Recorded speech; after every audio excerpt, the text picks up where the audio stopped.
नमस्कार, मी Rajratna Jondhale. Top news मराठीमध्ये आपलं स्वागत. संपूर्ण देशभरात लोकसभा निवडणुकीचे पडघम वाजायला सुरुवात झाली असून महाराष्ट्रात 5 टप्प्यात लोकसभेच्या निवडणुका होणार आहेत. महाराष्ट्रात लोकसभेच्या 48 मतदारसंघ असून 48 पैकी काही मतदारसंघात हाय व्होल्टेज लढती पाहायला मिळणार आहेत.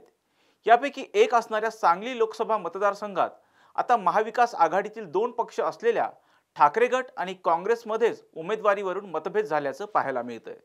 सांगली लोकसभा मतदारसंघातून SD पाटील, शालिनीताई पाटील, मदन पाटील, प्रतीक पाटील यांच्यासह अनेक दिग्गज नेत्यांनी खासदारकी भूषवली. एकेकाळी सांगली लोकसभा काँग्रेसचा बालेकिल्ला म्हणून ओळखला जात होता. मात्र 2014-2019 या 2 निवडणुकीमध्ये भाजपाचे संजय काका पाटील सांगलीतून विजयी होत आहेत. यंदाही आता भाजपाकडून विद्यमान खासदार संजय काका पाटील निवडणुकीच्या रिंगणात आहेत. महाविकास आघाडीकडून काँग्रेस सांगली लोकसभेसाठी इच्छुक होतं. मात्र ठाकरे गटाकडून चंद्रहार पाटील यांना उमेदवारी जाहीर करण्यात आल्यानं आता काँग्रेस आणि ठाकरे गटामध्ये कोल्ड वॉर रंगल्याचं पाहायला मिळते. काँग्रेसकडून विशाल पाटील हे लोकसभा लढवण्यासाठी इच्छुक होते. 2019च्या लोकसभा निवडणुकीत नेमकी लढत कशी झाली पाहूयात ग्राफिक्सच्या माध्यमातून.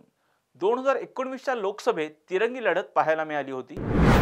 भाजपाकडून संजय काका पाटील, स्वाभिमानी शेतकरी संघटनेकडून विशाल पाटील तर वंचित बहुजन आघाडीकडून गोपीचंद पडळकर निवडणुकीच्या रिंगणात होते. या निवडणुकीत संजय काका पाटील यांना 5,08,995 मतं मिळाली तर विशाल पाटील यांना 3,44,643 मतं तर गोपीचंद पडळकर यांना 3,02,34 मतं मिळाली. या निवडणुकीत एकूण 65% मतदान झालं होतं. त्यापैकी संजय काका पाटील यांना 43.01, विशाल पाटील यांना 29.12 तर पडळकर यांना 25.37% मतं मिळाली होती. सांगली लोकसभेच्या जागेवरून महाविकास आघाडीमध्ये सुरू असलेल्या अंतर्गत वादाचा नेमका परिणाम काय होईल याविषयी राजकीय विश्लेषक संपत मोरे काय म्हणालेत पाहूयात. सांगली लोकसभा मतदारसंघामध्ये शिवसेना उद्धव बाळासाहेब ठाकरे गटाने महाराष्ट्र केसरी चंद्रहार पाटील यांना उमेदवारी जाहीर केल्यानंतर त्यांना काँग्रेसकडून सुद्धा पाठिंबा मिळेल अशा प्रकारचा एक युक्तिवाद शिवसैनिकाकडून करण्यात येत होता. मात्र काल सायंकाळी 6च्या दरम्यान काँग्रेसकडून इच्छुक असणारे विशाल पाटील यांनी त्यांच्या X अकाउंटवर सांगली काँग्रेसचीच अशा प्रकारचे एक ट्विट केल्याने पुन्हा एकदा विशाल पाटील आणि चंद्रहार पाटील यांच्यात उमेदवारीवरून रस्सीखेच सुरू आहेत असे चित्र निर्माण झाले आहे.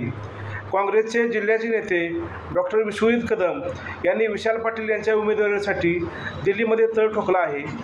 त्यामुळे काँग्रेसची उमेदवारी विशाल पाटील यांना मिळणार अशा प्रकारचा एक युक्तिवाद किंवा अशा प्रकारची खात्री काँग्रेसच्या सांगलीच्या कार्यकर्त्याकडून व्यक्त होत आहे.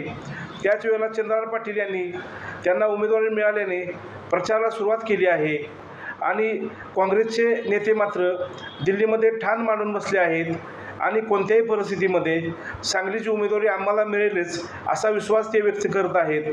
प्रसंगी आम्ही मैत्रीपूर्ण लढत करू, मात्र काँग्रेसची जागा आम्ही शिवसेनेला सोडणार नाही. शिवसेनेने त्यांचा उमेदवार उभा करावा, आम्ही आमचा उमेदवार उभा करू अशी भूमिका काँग्रेसच्या नेत्यांनी घेतल्याने सांगली लोकसभेच्या जागेचा तिढा हा दिवसेदिवस वाढत चालला आहे. या सर्व हालचालीकडे भाजपचे नेते मात्र बारीक लक्ष ठेवून आहेत.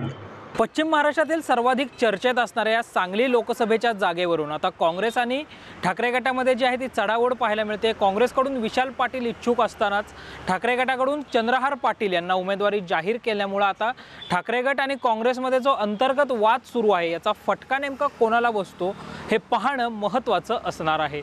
अजय उभेसह संकेत देशपांडे, टॉप न्यूज मराठी, पुणे.